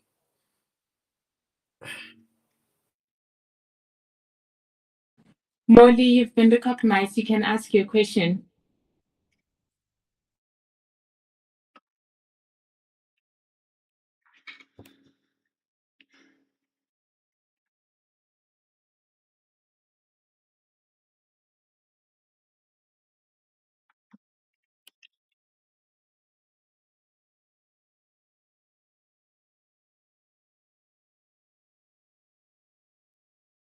Maybe she's having technical issues. I think, Michelle, you can proceed to ask your question. Okay, hello. Hi, sorry, my name is Michelle Seteche, and I just wanted to quickly ask, you mentioned your optometry degree and how you just did the 1 year.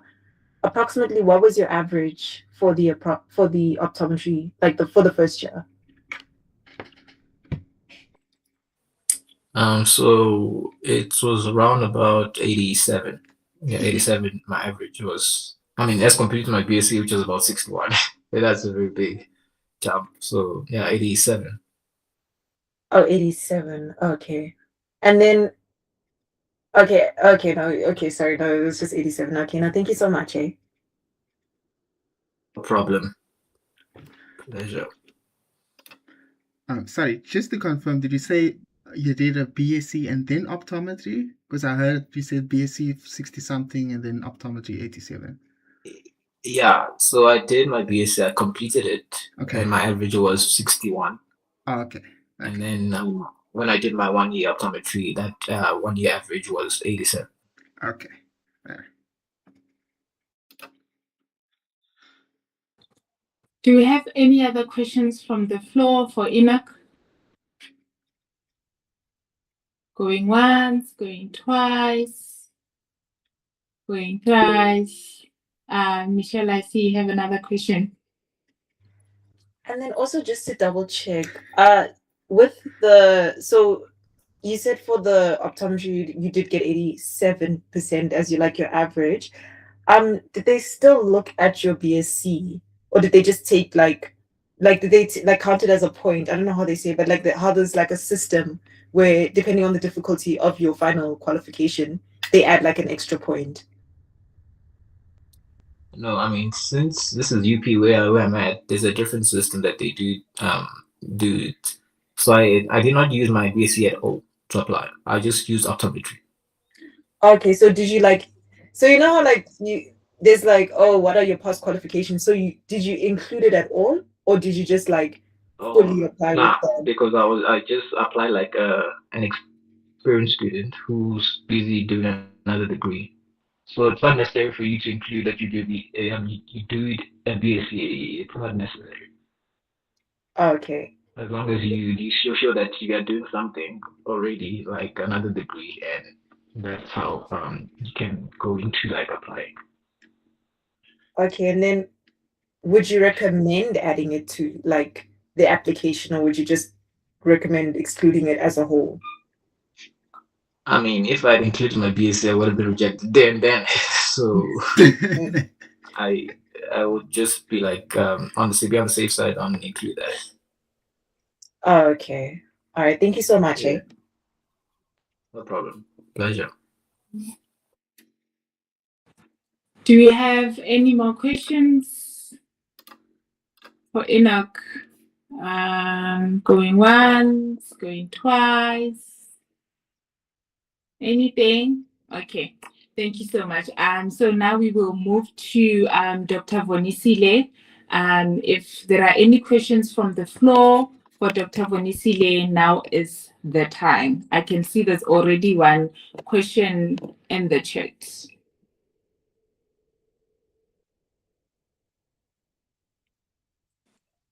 I see there's one question for me in the chat. Let me see. It says, how long did it take for you to prepare for the WEP?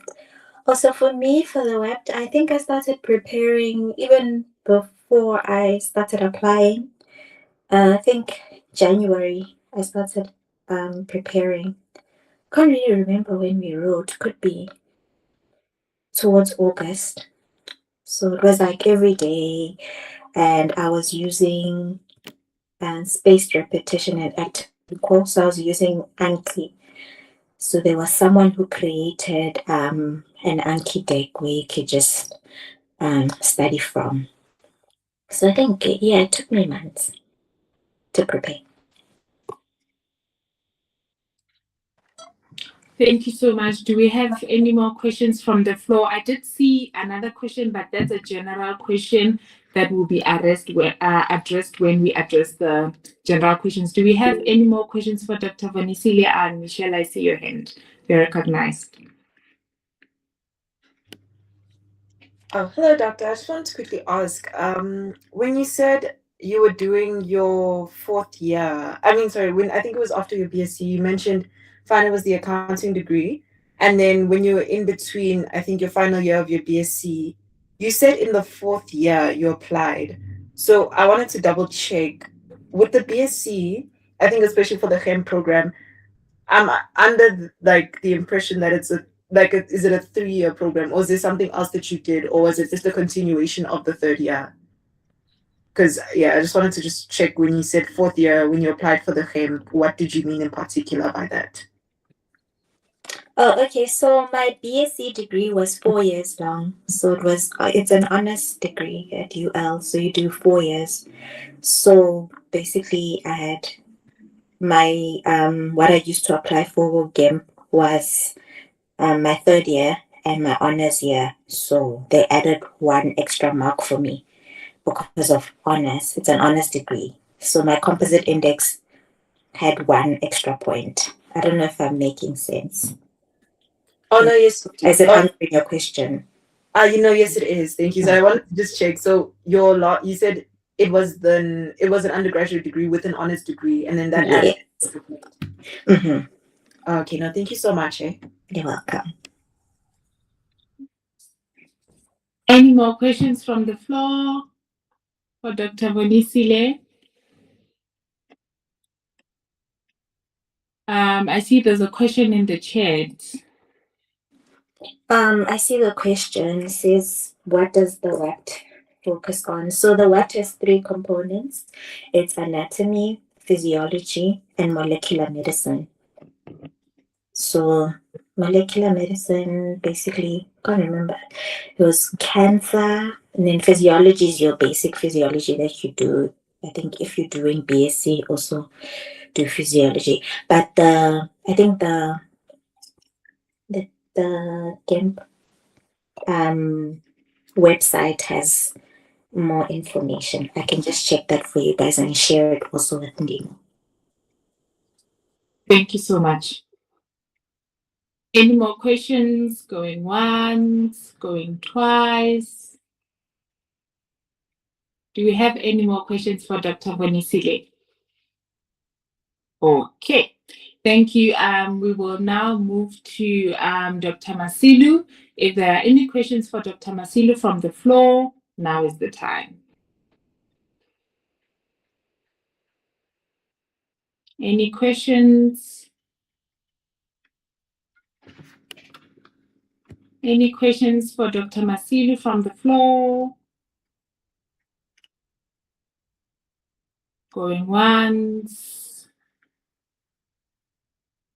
Going twice. Okay, so I think now we can start with the general questions. If you guys have any questions that you feel like were not addressed during the presentations, now is the time. You can either raise your hand or you can put it in the chat, whichever is fine.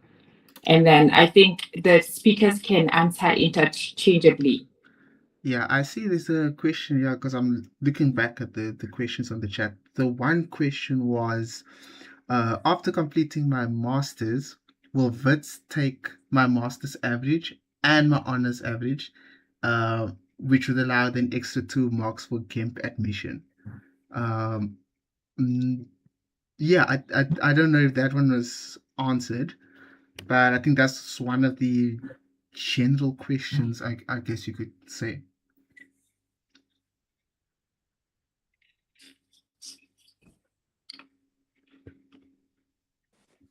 I can answer that. So what I know is that with the GIMP program, whatever you're doing at that time is what they consider. So if the person is doing their master's, so the 2 last years of the degree, the average for that, they add. So if say it's 3 years, or maybe a master's is 2 years, I don't know. They're gonna take the average from the last 2 years of that particular program. So if the person got a 70% for the last year, the first one, and then the second one they got like an 80%, they're gonna add 70 plus 80% and then divide by 2, and then depending on whether you have an honors degree, they're gonna add 1. If you have a master's, they're going to add 2, and then a PhD, they add 3. And that's your composite index. I don't know if that makes sense. So if you have, I was doing my master's degree, my honors degree. So I did 4 years of BSc. So they took the marks from my 3rd year and my 4th year, and then they added 1. I hope that answers your question.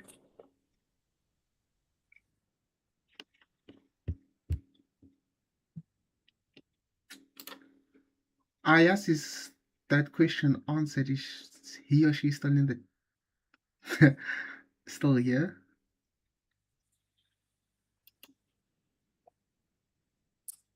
Probably they're not. Okay. I think we can move to the next question if there's any. Do you have Nelly Sile, with the age? How did they handle being older students with younger peers? How old were they when they graduated, if they are comfortable sharing? And how did they keep motivated when things got really tough? It's been said that senior doctors are not friendly or kind to students. So how did they handle that in their hospital rounds? Hi. So yeah, that's actually a good question. So I'll start by saying when I started medicine in Camp 1, I was 27. So yeah, at that time we were not yet doing clinical years, so it was more of a attending classes. So obviously, you know, there were most of the students were younger, but around the same age or maybe 2 years or so younger than me.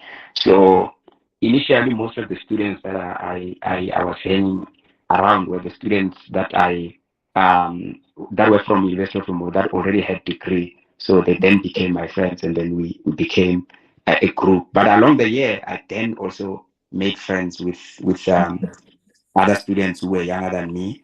I somehow found, a way to mesh together with them, yeah, that part wasn't an issue.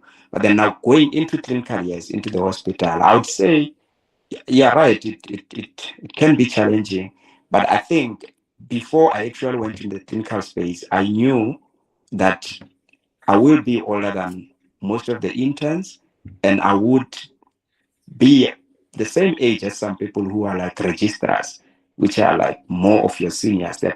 It's the guys who are studying towards their becoming specialists. So I knew that I would probably be at the same age with those people, and I knew that it will probably initially be a bit hurtful when they say some things to you, as it might not be hurtful to the younger younger colleagues, but to you it might be a bit more helpful knowing that you're older than those people. So I think for me it's more of humility. I think I knew before I went there that I'm gonna be older than some of the people, but I told myself that I need to maintain the humility for me to get through this. I knew it was gonna be tough, but I had to just maintain the humility through it.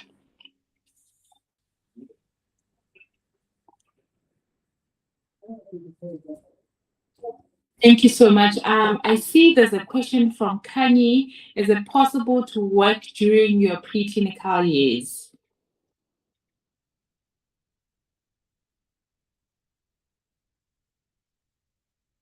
Can either Dr. Masi please assist? Thanks. Yeah, so it depends, where you're working. So I think that depends more on who's your employer. So when it comes to med school, when I don't know how others feel about it, but for me, I feel like if you're going to work, then you need to find a job that can fit into the schedule of the degree itself, because it's hard to actually to do it the other way around. It has to be like a job that can fit into the schedule, because unfortunately, you have things like SP. So basically, SP is that you need to attend a certain percentage of your classes or a certain percentage of your clinical component for you to be able to sit down for the exam. If you don't reach that percentage, then you won't be able to write your exam. So if you are able to find your to balance your time well, and you are able to find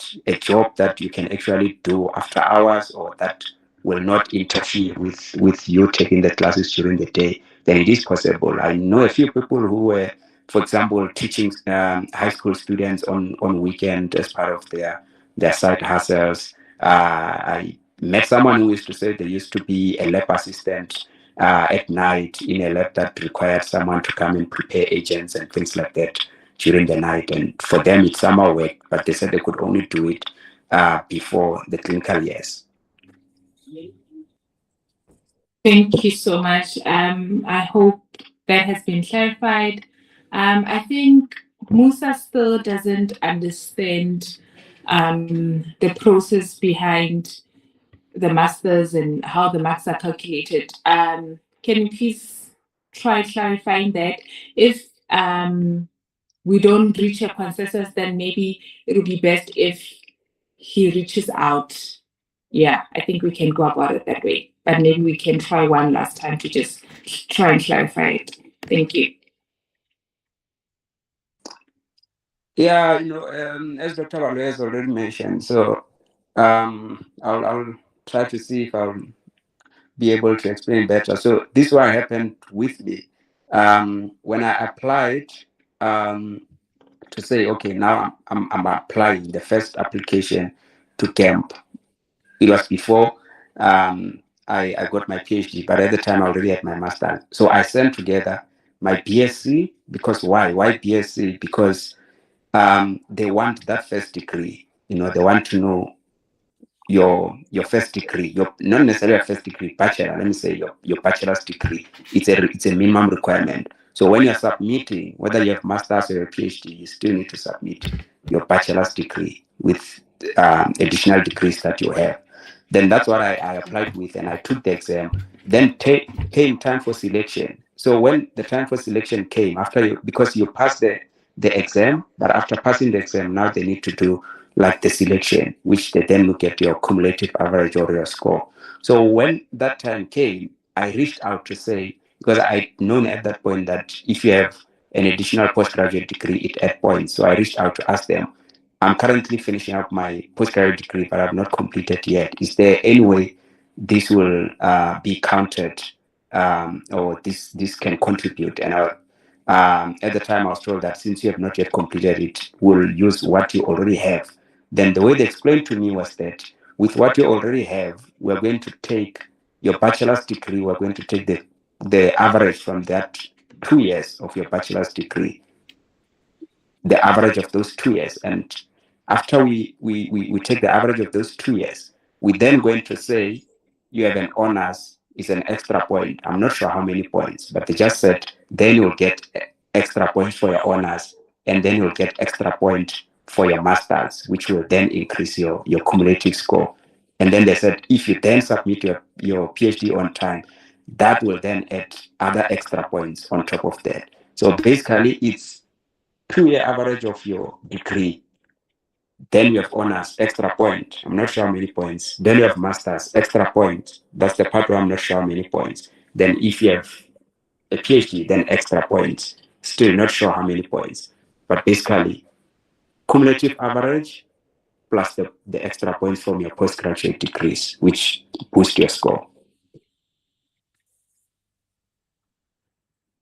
Thank you so much, Dr. Masilu. I hope that was clarified.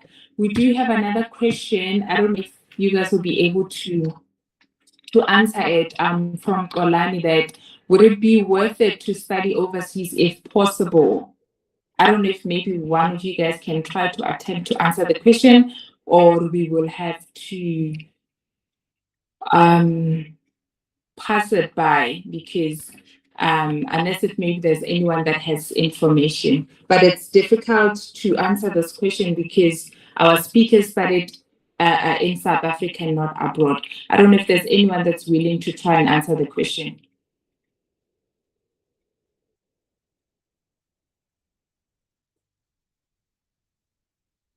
Anyone?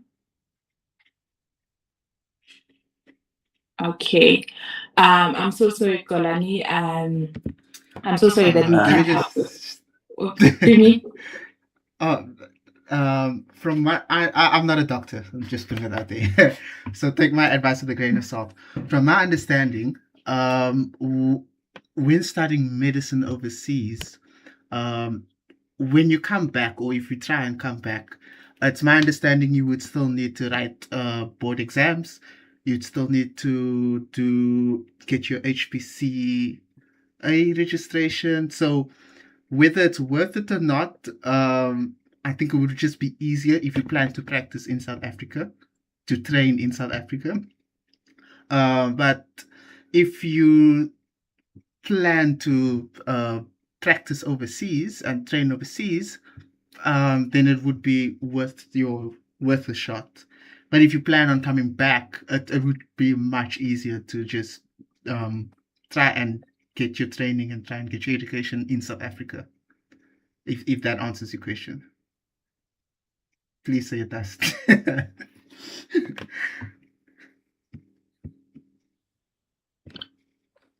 Thank you so much, Jimmy. Dr. Masilu, I think you were trying to answer. Maybe you can step in. Yeah, I totally agree with Tumelo. So if the opportunity is there, like I said, it can be competitive to get into medicine. So if the opportunity is there, it is worth and it is worth an attempt to get to study abroad. But like Tumelo mentioned, yes, you still need to write board exams when you come back. So yeah, we do have colleagues here who we are interns with from Cuba, some from Russia. So they did well and they're here. We're all interns here together. So you just I think you just have to find programs that will make it easy for you to be able to come back and study in South Africa. For example, with the program that these guys did, there's already a platform for them to come back and write the I don't know if they call it board exam for them, but they just told me when they come back, there's a platform for them to come and write exams, or to some of them to even come and do 1 year in one of the universities here for them to get used to the system and everything before they get into the internship. Thank you so much, Dr. Masilu. I hope that was clear. We will move to the next question. With a BSc Biochemistry and Human Physiology graduate after years have passed, can I still apply?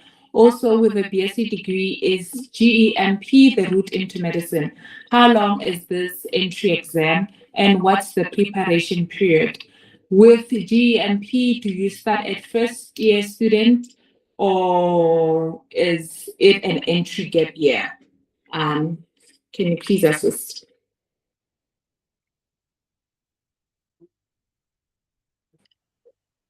Okay, I'll try answer. The question was a bit lengthy. Let me see. So I can answer it all. I'll try to look for it. It was sent by Andrina. I hope I'm saying your name correctly. Okay, Andrina. So, yes, you definitely still can apply after years have passed. You just need your marks. You submit. It's never too late. I think even on the website, I think it even says it's okay. Maybe I was reading it wrong. About 2008, but it's never too late to apply for the GEMP program. They'll definitely still consider you for your BSc Biochemistry and Human Physiology degree. And then I'm thinking you're saying, is it the route into medicine? No, it's not the only one. It is a route. It's one of the ways that you can get into medicine, but there's also other ways, like our first speaker, how he got into medicine. He used his other degree to get into medicine from first year, so you can use your BSc degree to start from first year as well. And then how long is the entry exam? In terms of how long, I think the three components were each an hour long. But I remember when we wrote it online because of the lockdown restrictions. I don't know about now when they're writing it physically, but I'm thinking each component was about an hour long. And then, so in total, it's 3 hours. So the preparation period, as I said, I started preparing in January, but preparation is different for other people. Other people wait for the invitation before they start preparing. And I think we're right around August or October, if I'm not mistaken. But towards the end of the second half of the year is when you actually write. And you get the invite right after the applications close, which is around June. And then with GAMP, do you start at first year as a first year student, or is it entry gap year? So with GAMP, you start medicine at third year. So you get into medicine at third year. You'll find people who have started medicine from first year. So they did first year, second year, and then in third year you join them. You start from third year. So that's GAMP 1, GAMP 2, GAMP 3, and GAMP 4. So essentially MBBCH 3, 4, 5, and 6. So yeah, hope I answered your question. Thank you so much. Andrina, was your question answered? Thank you so much. We will now move to the next question that directed to Dr. Vonisile, that what was your average for your BSc for both third and fourth year honors? I actually had to go back and check because I saw the question before I answered the other one. So for my BSc, my third year, I got a 78%. And then for my fourth year, it was 88%. So basically, my composite index was 84. So it was 83. The average was 83. And then they added 1 for my honors degree. So it was 84 CE. Thank you so much. Do we have any more questions, any follow-up questions maybe from the floor? Edward, you're recognized. Good evening, everyone. I hope you can hear me. I just wanted to ask in terms of, does anybody, in terms of the speakers that have spoken, know anything when it comes, like, do you get any points when it comes to HPCSA registration? Because I think on my side, I will be getting my HPCSA registration as a biological scientist. So I just wanted to know that because I'm hearing people talking about like points of your honors and your masters, and obviously right now I'm just completing my masters, but then afterwards I'll be doing the HPCSA registration under the NHLS. So I just want to know how does that work? Do you also get points in terms of your application that you'll be doing through the GAMP?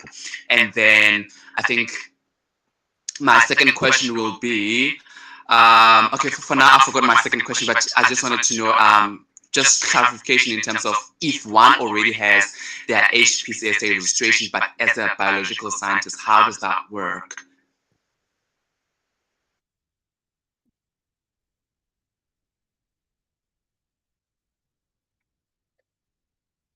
Do we have anyone that's willing to attempt to answer? Yes, I just want to say, I'm sorry, I'm not aware whether it add extra points or not. So yeah, I think yeah, I would advise if you check through the VETS GAMP program, and then you go to the website, it will actually bring the requirements as well as what can give you extra points and stuff like that. I'm not sure. I didn't check for it specifically. I'm not sure. Oh, thank you so much. Thank you so much. Thank you. I'm just going to put the link for the GEM program in the chat box, but everything else will be sent on Monday with the recording and the funding opportunities that you can look into. Do we have any more questions from the floor?